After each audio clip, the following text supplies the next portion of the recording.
good editor. Dave will be a good editor. That's good. All right, so hello everybody. I'm Diane. I'm a librarian here in Santa Cruz, and we're happy to present Julie Soto, librarian and master spinner. She's usually over at the Live Oak Library. And for those of you who don't know, this series, Citizen Science, happens the first Thursday of each month right here in this room. And we have local researchers from a variety of subjects that come and speak about topics of interest each time. I've handed you each one of these. Next month, we've got the researchers coming from UCSC who've created a citizen science project out of their need to do a census of all the different species at Año Nuevo. So that's going to be a real citizen science project where people can actually hands-on help counting the pinnipeds and all the other stuff out there. So we hope you can join us for that. And this is a partnership between the library and UCSC and the Children's Museum of Discovery. So now I will hand it off to Julie. Hi, I'm Julie. I'm the librarian over at Live Oak. So it'd be better if you were all like that tall, because then we could really talk. We could do songs, all sorts of stuff. I do most of the children programming, so adults, not so much. So spinning, a verb for staying warm. It's finding a fig leaf, something's more. I think they kind of like started walking out of Africa and got someplace where it was cold. And people just realized, yeah, this is really cold. But how many of you have spun up? I've been talking, it seems like there's quite a lot of knowledge. I know Zab's like addicted. Yeah. Well, that's right. So I'll try to do my best to get it going. So it's been folklore. We've been doing it a really, really long time. We've got Sleeping Beauty. She pricked her finger. We've got Rumpelstiltskin. There's the Norns in Greek mythology. The Teutonic. They had a goddess Holda, so she was teaching women how to spin. Plato actually likened like the universe to a spindle, which was actually really interesting. Let's see, we have Arachne. She challenged the goddess Minerva to a spinning and weaving contest, and she lost and ended up being a spider. So it's been around for a really long time. How Plato did it is the axis of the universe is the shaft of the spindle, and the starry heavens are the world of his republic. And it all turns by, I guess, the goddess of necessity. I think I remember that correct. So the history, they kind of found these worlds. At first they kind of didn't realize what they were, but they started finding them in Paleolithic digs. So cavemen, way back in the day, they were digging them. You can see they started to get pretty involved. But people discovered spinning around 10,000 to 20,000 years ago. It's kind of iffy about the 20,000 years ago. There's evidence about flax twisted fibers, and I really couldn't find a picture. I looked. There's a female carved, she's sort of like the Willendorf goddess, and she has a skirt of twisted or spun fibers. It's flax, and she's carved out of a mammoth tusk. So I really did look for a picture. I couldn't really find one. Beth Hochberg, in her book, she mentions it. But yeah, it was like, that was 25,000 years ago. So if you think about it, we've been doing it a really long time. So then the oldest hand-spun weaving figment or fragment was found in central Turkey, and that was carbon dated to about 8,000 years ago. So it was a bast fiber. A lot of you know what bast fibers are. We've got plant, bast fibers, and then we've got wool. And then it gets a little bit more divided, like wool is divided into like the hair breeds versus the wool breeds. And then of course for flax we've got is a bast fiber, hemp, jute, all sorts of other ones.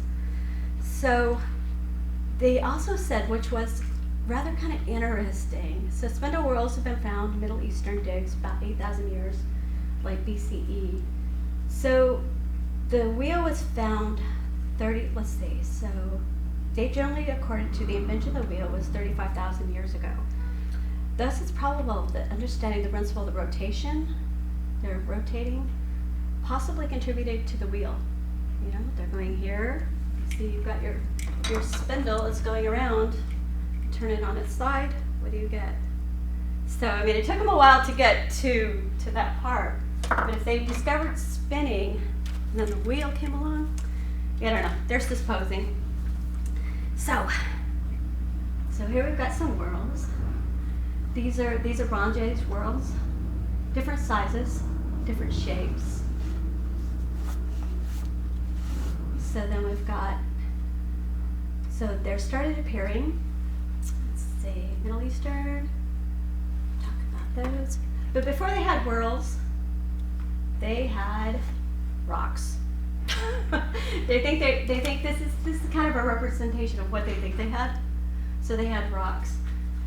Basically, it works like a drop spindle, and when you wrap it on, you wrap it around the stick part, and it works more like a drop spindle. Before that, we had a hook stick. So we have the hook sticks. So a lot of times they think that they were basically just pulling it out and rolling it on their leg. And then when you get your stick, where is my stick? I use this for demonstration for a lot of times for people who can't get the whole drafting thing. So we've got a hook stick. You just kind of just spin it in there and you can pull it out. And you just keep spinning and pulling. And then you wrap it on. So it takes a bit of patience and not very fast, right? Rolling it on your leg, not very fast. But eventually what happened is they put it together. And we get all sorts of different whorls. This is a supported spindle. I don't know why this is going this way. Oh well. Whoops. Okay, so we've got our supported spindle, and we've got top whorls. And here's the tackling that we were talking about, the supported spindles. The thing is that since most people in the planet, about the same time, some earlier, sometimes later, discovered about this technology, it just depended, the nature of the tool depended on what they were spinning. So cotton, we'll get to it. Cotton has a really short staple. I don't know how many of you have spun cotton. Cotton has a really short staple, and it needs lots and lots of twist. So, but then, on the other hand, when you talk about yak, you talk about cashmere from goats, or rabbit, it's got a very short staple, and it needs a lot of twist also, but it can't support it, just like cotton, it can't support it. So you need like a tackly, because the whirl, you know how it's smaller and it's heavier and it'll spin faster, right? And so it's supported so the fibers don't have to hold it up. The bigger whirls over there, they were generally slower, and they can support more weight. So you've got longer fibers. So maybe woolen or wool preparations like worsted, longer fibers. Like I have some Wensleydale sheep. They're like look like an English sheepdog, but the staple length is that long, and some Lincoln could be that long. Lincoln sheep. You'll learn a lot about sheep. Just hang around. So some of the fibers are this long. Even Berber sheep, they bred them for carpets. So Berber sheep, the staples are long, and so they would have like a bottom whorl. Let me find a bottom whorl. I don't know if I have any. Okay, so this is the whorl. This is the shaft. So the bottom whorl it's on the bottom. So they wind it up here. So it's longer staples, spins a little bit slower. They found these a lot in Europe. So Europe, but when it gets over like to Russia, supported spindles because they were doing cashmere. And then of course the top whorls. They say they spin a little bit faster. I haven't really noticed a difference. I don't know if you have. Let me know. But The top word. So it just depends. The bigger the whorl, the heavier the spindle. It takes more to get it going, but it spins longer. So it spins a lot longer. So say this one will spin really fast. It spins really fast, but it doesn't keep going. So I spin singles on these, which are really light. When I'm using a spindle, I spin on these singles, and then I apply on this one, which is heavier, because it's balanced and it'll spin longer, and it can support more weight. These only have a certain range that they can go before I have to start spinning thicker and thicker and thicker. Say I start out with a sock yarn, and by the time I get done, by the time I apply them, if I could just keep going, it'll be worsted weight. I can see where it's like, oh, my gauge is changing, it's not good. I should have wound off sooner.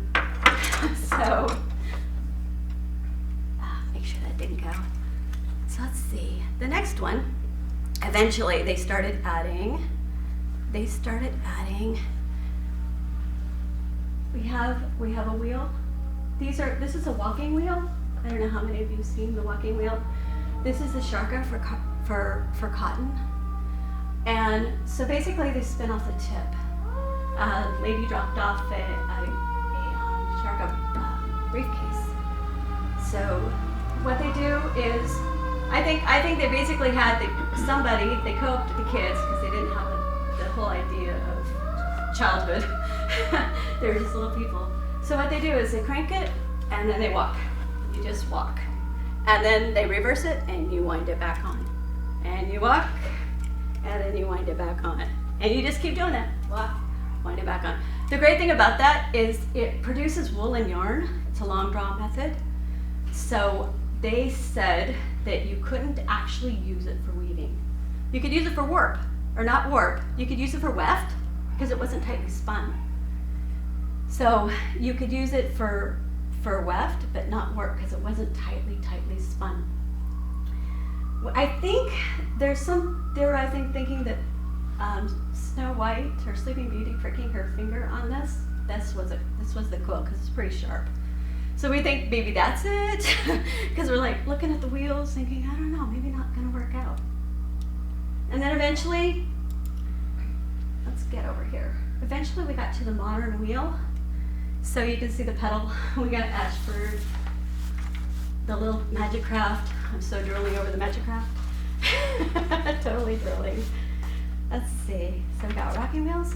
So about 10, they think it came from China, the path of it.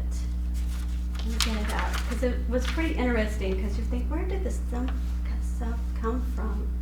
So they think the spinning wheel was around 500 to 1000 AD in some form. They think it originated from Egypt. Some believe it was China. And so one path is China, Iran, India, and then Europe. By the 13th century, they're seen in Europe. It wasn't until 1533, right around there, that in the Saxony region of Germany, they added a pedal. They added a pedal, and then we were all in business. we were off to the races because it freed up your hands. Though it was only one single pedal. These are modern and they have a double pedal, but you can still get it with a single wheel or pedal. They come in all sorts of shapes and sizes. There's that one company, Baby, and they do PVC pipe. I don't know if you guys have seen that one. That was an actual really interesting one. So let's see. So what did they spin? Oh, all sorts of stuff. Sheep and all sorts of breeds. Actually, sheep used to shed, and some breeds still do, like Shetland. Some of them it's called roving, and at a certain point in the spring, their fiber will start to break. But kind of watching about 50 sheep, waiting to see who's gonna shed or not, took some work. So they started breeding to keep so that they kept their wool. They stopped shedding, and they can just share them all at once. We've got camelids, we've got the alpaca, rabbits, camels, muskox, yak, buffalo. I've got some yak up here, and I've got I've got camel, and I've got alpaca. Let's see, I've done some buffalo. I don't know if anybody has spun buffalo. It's like dryer lint. It's like dryer lint. It takes high revolutions, like a cotton wheel. It's intense stuff. So yeah, lots of different fiber animals. There was one. Do you have fox, right? I have fox, yeah. Yeah, she's got some mink and chinchilla. Chinchilla. Several different breeds of dog. Yeah, spun dog hair. Cat. You can spun Yeah. cat hair. I've done that one. Mixed it with silk. Possum. Possum. Yeah, definitely possum. It's an Australian possum, isn't it? Yeah. Yeah. So I'm like, It was a marsupial, wasn't it? yeah. Yeah. That would be interesting. Yeah. There was a Yeah. rodent when I was looking for it. I was like, it was a European rodent. I'm like, oh, I don't know. What's that smell like when it gets wet? And then of course we have plant fibers, which is kind of fun. Plant fiber is interesting. Nettles are back. Nettles are some of the earliest fiber, but they're the European nettles.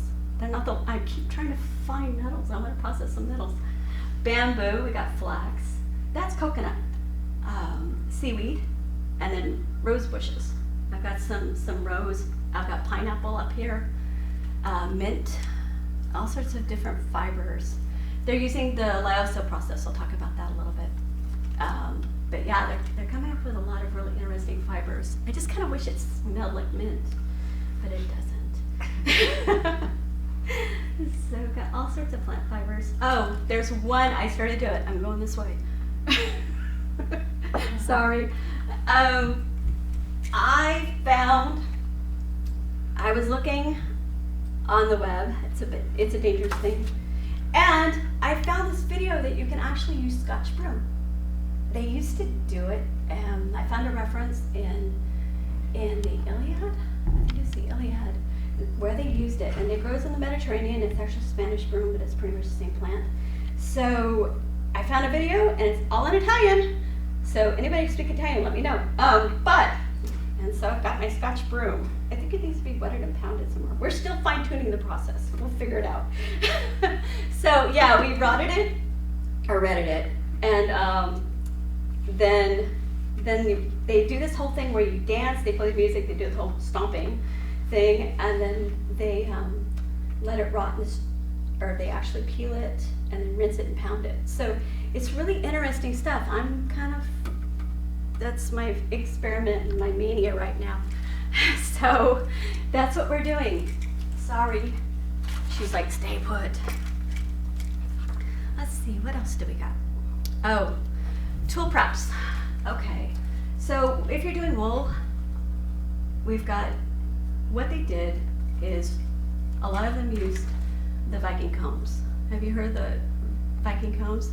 I got some from the Fiber Guild, and they're like 5-pitch combs, and the tines were that big. And you lash the comb, and you put your fiber on it, and then you take the other one and you comb it off. And what it does is it takes all the long fibers. What's left is you hand carve them. Oh. So the fiber with these is, the fiber with these is called a worsted preparation. It's all the long fibers that are taken out. The stuff that's left over and hand card, it produces a rolag, and that's you can spin it. You spin it long draw, so it's woolen. They call it woolen. The woolen is usually the softer, shorter fibers, and they're all different directions, and so they produce this really soft, lofty yarn. So they say like Shetland sheep, you know those Orenburg shawls. They were made from around the neck part, of the sheep, which, let's face it, has most vegetable matter, but it's really fine and it's soft, and it's supposedly they should be able to pass through a wedding ring, the whole entire shawl. But that's woolen, and you just spin it out. So after you've lashed it on and you've combed off your fibers, you pull it through a diz, different holes, and what that does is it makes your roving You can see it. Here's the diz up here, and that's the comb. This fiber prep looks cool. It's got some Angelina in there. So what it does is, this is roving. We've got roving, and it's the last stage. Like at the fiber mill, they have these huge boxes, and they'll attach it to the spinning mill or the spinning machine, and it just takes off. So if I have a lot of stuff, you can come up and touch, feel, because I know if you're into fibers and spinning, you're very tactile. I know I am. So for bast fibers, fiber prep, I had the opportunity to take a really great fiber class. We did Flax. It was Kathy Meeks. She wrote this big thick book. So Flax is a world unto itself. We have a break, a scritching board. So once you break it, you rod it first, and then you break it through here, and then you scritch it, which basically gets off the straw. And then you've got successively finer grades of hackles. So what that does is eventually you get your strick. It's called a strick, and they could be this long. Because when you plant your flax, you want it close and tight, so it'll grow up to the light, not sit there and develop this outer woody stem. Then, of course, you need a distaff. There are so many different myths associated with it. Depending on the ribbon you used to wear or dress your distaff, you were either married or not. There's distaff day. The women's side of the family is known as the distaff side of it. So during medieval times, they would tuck it in their belt and walk. So you were constantly working. To red the flax, I read that it was the widows and older people who used to do it because it was out of town and it was dew redded. So it took about 6 weeks. It took a while, and it stunk. So they were out there. Sort of like the indigo dyers, woad dyers. They were downwind and out in the country. The blue fingernail group, you didn't want them around. If you know anything about indigo, it's an anaerobic dye, and how they mix it up is they use urine. So, and the great thing about it is you need urine with high sugar content. So you got little boys and you got diabetics. So what you do is you get your dye. I'm digressing fully here. So you get your dye, and you've got your indigo, and you let it ferment. And you let it ferment.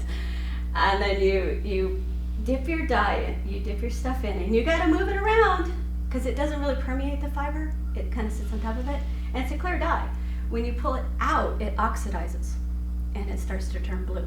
So it goes from like a yellow, kind of a grayish yellow, to blue, and you swing it around. Just think of it. You just swing it around, and it turns blue, and then you hang it up and let it sit for a good 30 minutes, and then you're back doing it. The more you dip it, the stronger blue you get. So I've got some indigo dyed. It was not urine. It was not period. So black sheep. I took a bunch of classes. So, but yeah, it's a historical reenactment. You can do all sorts of really interesting things. So the lyocell process. This was kind of an intense one. I've got the fibers up here, and I've got mint, seaweed, bamboo, rose, pineapple. I thought it was like the rayon process. It's similar, but it's not, because the rayon process is really not very environmentally safe. It's actually gone offshore. It started in the I think World War II. They needed an alternative because all the wool was going over to the soldiers. So I'm going to read my notes here. So the lyocell process, the manufacturing requires fewer steps compared with varicose rayon fiber manufacturing. Steps such as devitalization, alkalization, and xanthation of rayon are omitted in the lyocell process. Few chemicals are used, among them methyl morpholine oxide, MMO and water are almost recycled, which makes the process economically favorable. And it's also since it's recycled, they're not dumping it out in the environment, which was good. The starting material for lyocell manufacturing wood pulp is directly dissolved using an organic cyclic polar solvent. NMMO is considered non-toxic and is easily regenerated. NMMO has higher cellulose dissolving capacity than the other organic polar solvents, such as dimethyl sulfide or N,N-dimethylformaldehyde. So I'm not a chemist. They said that the whole process, once they get started, takes about two hours, which I thought was insane. So they're dissolving it, and then they're putting it in the spinnerets, and they're weaving it and cutting it, which I thought was really interesting. I've got some soy silk up here, just all sorts of stuff. I wish, like the mint, right? And pineapple. It doesn't. It's just cellulose.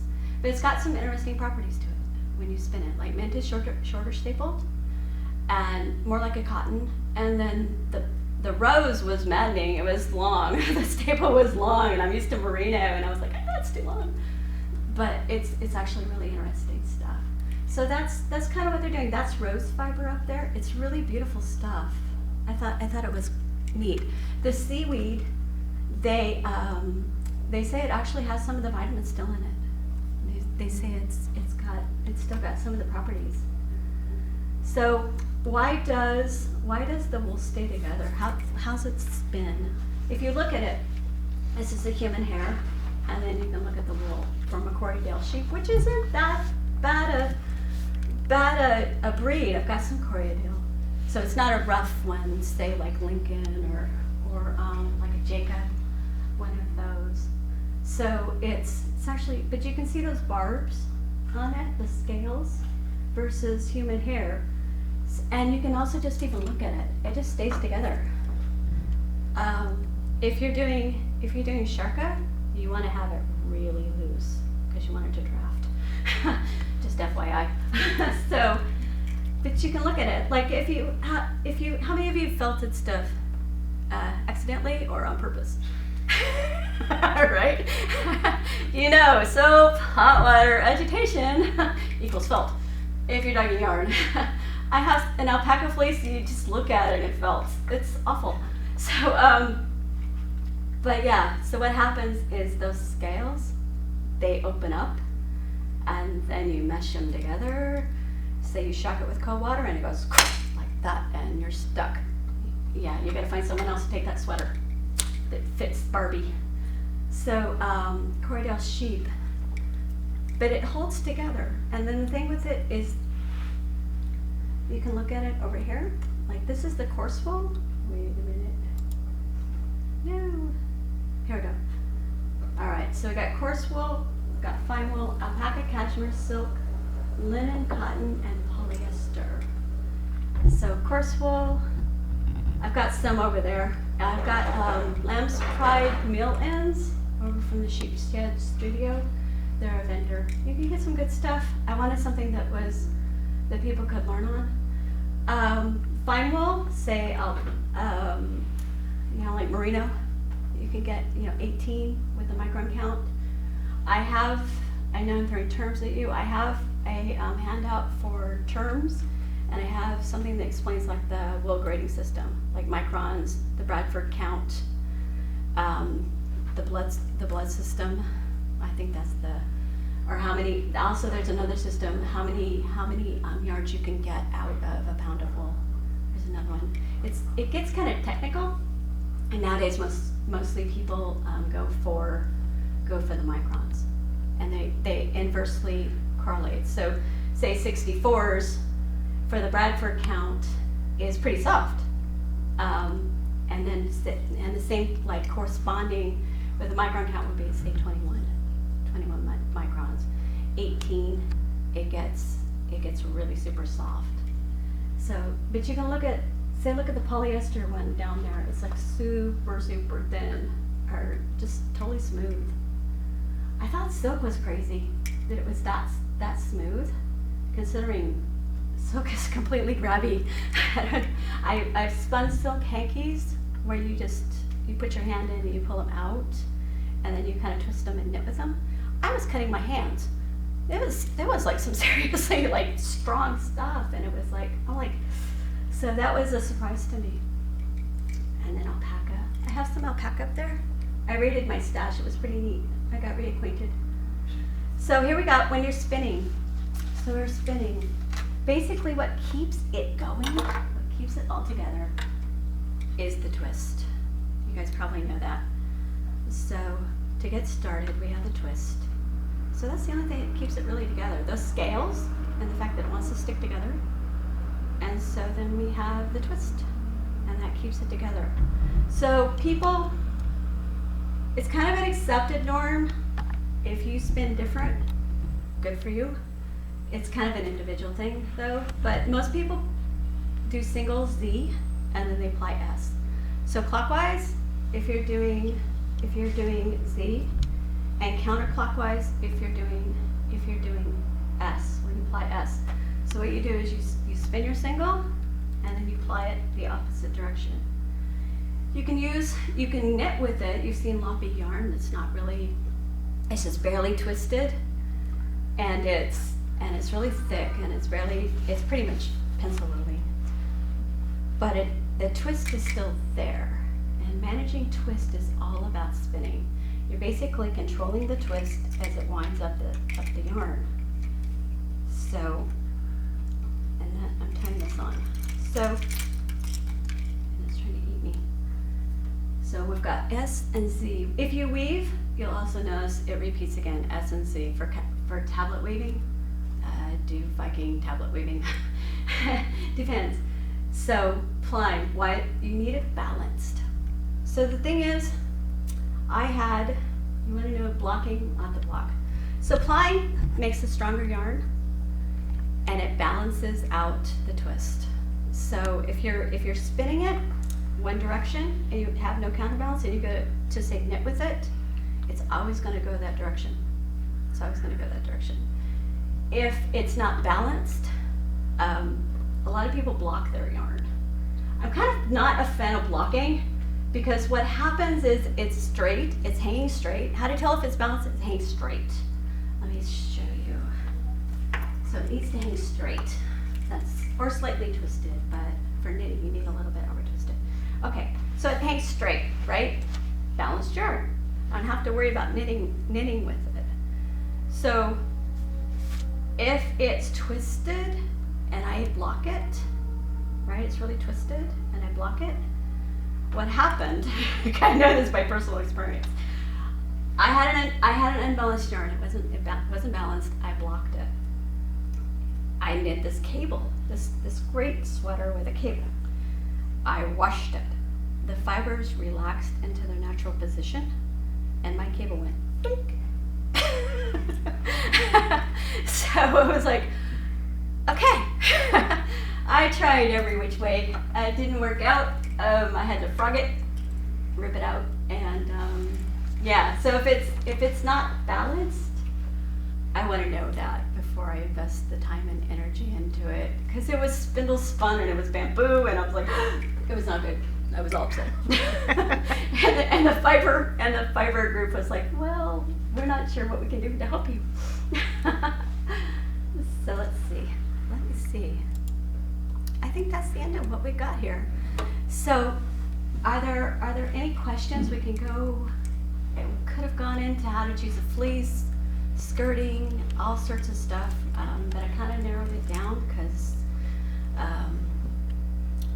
yeah, it just got really, it's a big subject, and we've been doing it a really long time. So any questions? Anybody have any? Yeah? What's blocking? Blocking is where you, say you, knitting, so say you have a lace shawl and it's all on those peaks because it's got all the yarn overs. So you wet it and then you pin it. You pin it out so that you open up those yarn overs, and it produces these really big holes, and your lace looks really beautiful. So yarn, they'll put, they're like S hooks or weight on it, you hang it, and some people say that it distributes the twist more evenly. The thing is with me is like once you wash it, again, do the item, it's going to go back to its natural state. So if you had problems with it in the first place, you know, some things don't like crochet. It doesn't twist as much. The bias isn't as evident, or knitting, or not knitting, but like weaving. It's not as evident. So you can have it. It's actually better to have a tightly twisted yarn if you're going to do like a work. You want it tightly twisted. You want it strong. So that's. You still want it balanced. You still want it balanced, right? Because because it'll do funky things. The fabric will twist. Yeah, it'll twist. So it's kind of one of those things. I know for knitting they said I wanted it a little bit over twisted, but I try to be pretty as spot on as I can get it. So You can get away with singles on a weft, but the warp you really want to Okay. balance yarn. I need to probably talk to you because I've taken up band weaving, Sammy band weaving, yeah. So yeah, definitely. There was a Twisted Sisters sock knitting book that used energized singles. It was more of a good dyeing book than a knitting book, in my opinion. But it talked about it. You can see the slant in the stitches. So it just wouldn't be as strong. Yeah, I'd want something that was strong with knitting socks because it wouldn't be as strong. In like Europe, they have like 8-ply. They have like all these plies. I know a lot of us work really, really super hard to get like that fine yarn. But then when you start to knit, unless you want to knit with zeros or fours for the rest of your knitting career, people try to get up to worsted again. So a lot of times you end up plying to that weight to just get it, like a 3-ply yarn as opposed to 2-ply. You're like, I zoned out and now I've got sport weight yarn again. So, but so far I've been, a little bit about me. If there aren't any questions, anybody else? Have I totally just covered it? Hi. I don't know, in your research, have you learned anything about how spiders spin?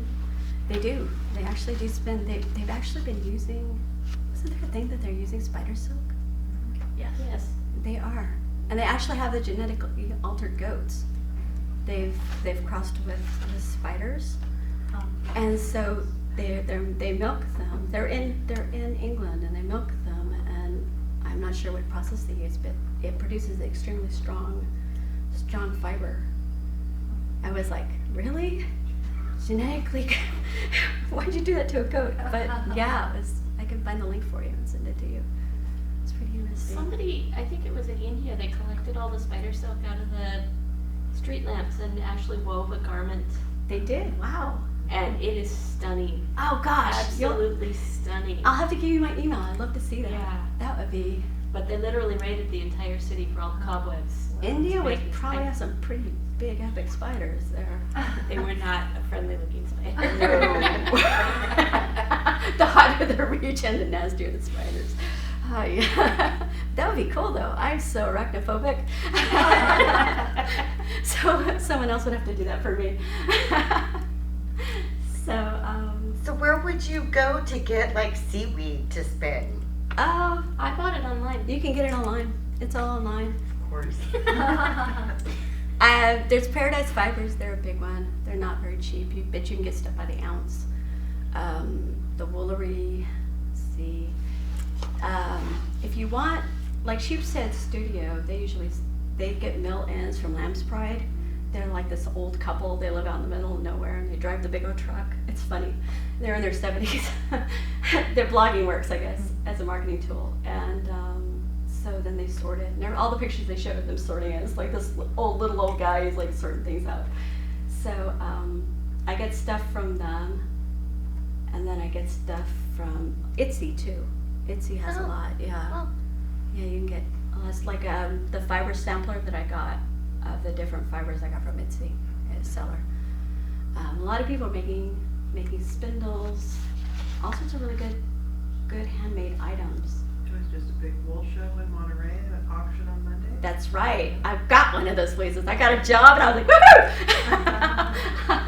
That was a Good couple. local That was fashion last stuff. year, I think. Last year I got.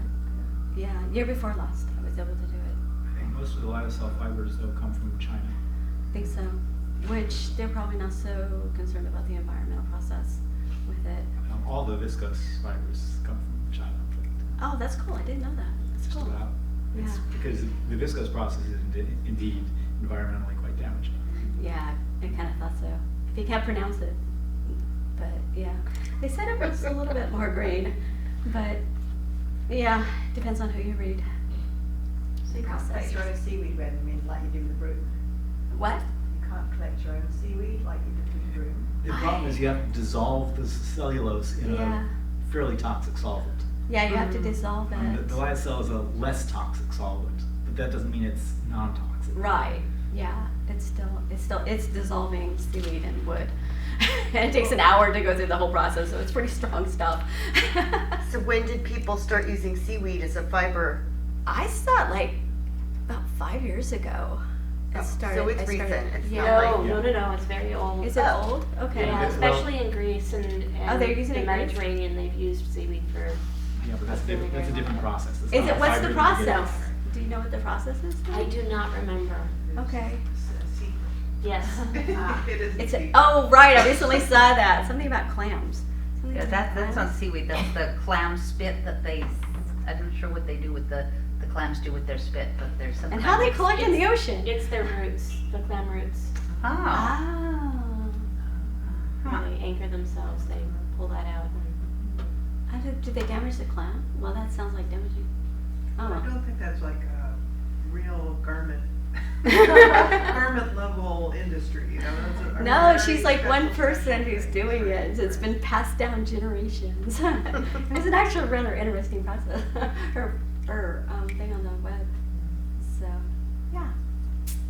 But I've got lots of stuff up here if you want to touch. I've got some drop spindles if you want to try it. I can sit people down. Seems like you all know what you're doing though. You want to try it? So Zab donated some of her spindles. Let's see. Like I said, we've got the supported spindle. This one's kind of neat. It's already on its base, which I like. And that's my $35 stick. I told you about that. So You have to be careful not to get fiber in between the two layers of base on Yeah. that one, because then it slows down and you have a really hard time getting it out. yeah, that would and be take it apart. like when I get it under my nitty nutty, it's bad. So I've got my Turkish spindle, different levels. You can get as much into it as you want. Like, I learned to spin on this, like something like that. That's like $1.50. It's a wagon wheel I got at Michael's and a dowel and a hook. This one was $65, and this one wasn't any better. So, and then the wheel over there, of course, Ashford. Yeah, because I started spinning these, and 6 months later I had repetitive stress injuries, and I ended up with a wheel because I was addicted. So, if you want to come up and feel anything, I've got the Swift, I've got my Nitty Nutty. Does anybody need to go over like tools and stuff? Like Nitty Nutty is it's actually a measuring tool. I know it's a really interesting tool. So this makes a 60-inch skate, and you count the wraps, you do the math, and it tells you how much yarn you have. But do you know why 60 inches? Why did they choose 60 inches? I do not know. I have 2 different lengths of nitty noddy. I do Yeah. too. I have a small one and I have this one, but it seems to be a standard. mine's a 2-yard. Is it 2 yards? Yeah. And then you would do the math Yeah. on that It's one. really easy because it's 2 yards. Yeah, huh? Right? Because mine, yeah. To make sure 2 yards long. Yeah. I don't remember right off. I want to say it was one of the spinning wheel manufacturers. This one's an Ashford. It's been around. It got dropped in the yard, and it's really unique. The puppy's got it. And my father saved it. It's totally chewed up, but I still love it. This is a Nosta penne. So what it is, it's not a belaying pin. It's for making center pull balls, which is basically you hook it here and you wrap it around and around. This will do the same thing faster, the ball winder. So, a good thing to do, say if you don't want to spin a lot of singles, you don't want to do a lot of singles, you know, because sometimes if you want a 3-ply yarn, you got 3 of these wandering around, or you figure out a box to corral them while you ply. You can make a center pull ball, and then you take the outer end and the inner end and you put them together and you reverse your twist. So if you went counterclockwise, or if you spun clockwise, you can spin it counterclockwise and you ply it. So I do a lot, like I said, I do a lot of reenactments. I take all my tools, and it's really interesting how simple they are. I mean, if you look at them, they were really simple. But if you had to produce them, you have a lathe. You have a lathe. So we were actually looking at plans for doing a pedal spring leg with a tree branch. We were looking at it as pedal, and we're like, okay, the acacia tree in the backyard might work. Let's see how we can do it. But there are plans, and it was an actual. We never got quite there though, which was fun. The thing about the Turkish spindle is it creates its own center pull ball. So basically, you wrap it around, you keep wrapping it around, and then this comes out, and then this comes out, and you take your ball off. So then you have your ball, which I thought was an interesting thing. It's one of, when I was doing the research for this, I noticed they had a cross-armed spindle, and then eventually it morphed into this, which was rather interesting that it did that. For wheels, this is my whirl, my lace weight whirl. The Ashford comes with a lot of different ones. Most wheels come with different ones. I have a bulky weight attachment for mine, which has really low ratios. So, you know, it'll do, I think, like 10 to 1. No, it's like 4 to 1 or something. It's got a larger orifice for doing novelty bulky yarns, which stressed me out. So, but there's the middle weight. It's 12 to 1. So for every pedal, you get 12 revolutions. These are 18 and 20, so it's smaller. So this I used to spin the yak and cotton. So it's smaller and faster. Think of how we had the spindle that was smaller, and the whirl is smaller. So it's, even if it's on the machine, the spinning wheel machine. So basically what happened is they turned the spindle outside and they added a gearing system, if you look at it. I can go over, most of you probably know, mine's got scotch tension. I didn't want something with all the bells and buzzers because low tech is probably better for me. I really was thinking I wanted those woolly winders. You know, I don't know, who has a woolly winder? Have you guys seen them? Yes. They evenly go back and forth and they distribute the yarn on their own. You don't have to worry about your hooks. And I was like, oh my gosh. But I was like, oh, I don't know, it's too easy. So, yeah. And that's what I've got. Hold up the alpaca Oh, the alpaca. I've got alpaca, and the yak. and that's some, not the same stuff, but and yak. I've got yak. So it's all like dryland too. Not as bad as buffalo. So buffalo's bad. Yak, I hear, is interesting because it depends on the temperature they're living in. Really? The colder the temperature, the longer the wool stable. Interesting. Huh. That would be interesting. Well, they say in order to get really, really good wool, fine wool, you need a colder temperature.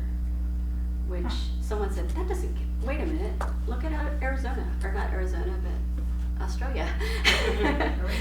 So we're like, go figure. So, yeah, and I even have some raw stuff, which I got at the wool market. It's a merino. It's about an 18-inch, and the crimp is amazing on it, so you can definitely come up and feel it. I don't know if you guys, something they told me once about choosing a fleece. You want to look at the crimp. You want to look at the ends. Make sure the tips aren't really weathered, and it should actually, when you put it here, kind of snap. And you don't want to hear a lot of breakage. You don't want to hear any breakage. You don't want to hear any breakage. Cause guess what? Make sure there's no scales in it, cause I ended up with a scaly fleece once, and the tips aren't too weathered. A lot of times you can flick them off, but it just depends. So you want to make sure your sheep is well nutritioned when you get it. So, and not a lot of vegetable matter. Like, I love the fleeces over at the wool market because they're covered. They're covered fleece and they've been heavily skirted. Heavily skirted, for those of you who don't know, is they shear the sheep and then they roll it out onto a table, and they take the breech and they take the legs and they take all the yucky bits, and then what you kind of get is the blanket along the back, and they throw away like the really major VM vegetable matter. You don't want a lot of vegetable matter, otherwise your significant other gets really mad at you and you kill the vacuum. So let's see, so that's what I have about fleece, but I'm not sure what the time is. I've been talking a lot. We also have a selection of books on the site. We've got a lot of books in the library system. So that's all the stuff I have. If there's any more questions, or you're welcome to come up. Thanks for letting me talk. Thank you. A lot of still process, yeah. I was researching it and I